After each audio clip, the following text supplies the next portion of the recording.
அந்தமானில் நேற்று முன்தினம் நிகழ்ந்த படகு விபத்தில் பலியான தமிழர்களின் 16 பேரின் உடல்களும் உறவினர்களிடம் ஒப்படைக்கப்பட்டுவிட்ட நிலையில் காணாமல் போன மற்றொரு தமிழரின் உடல் இதுவரை மீட்கப்படவில்லை.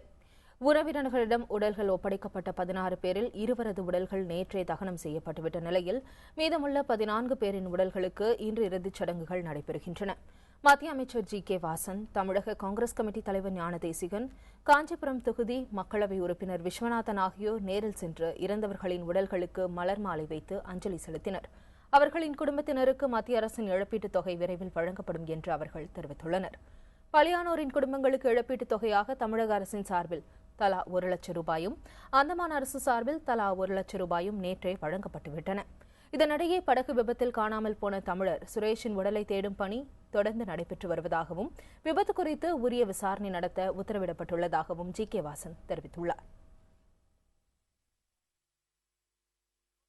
இதுபோன்ற விபத்துக்கள் இனிமேல் நடக்கவே கூடாது என்ற நிலையை அரசாங்கம் எடுக்க வேண்டும்.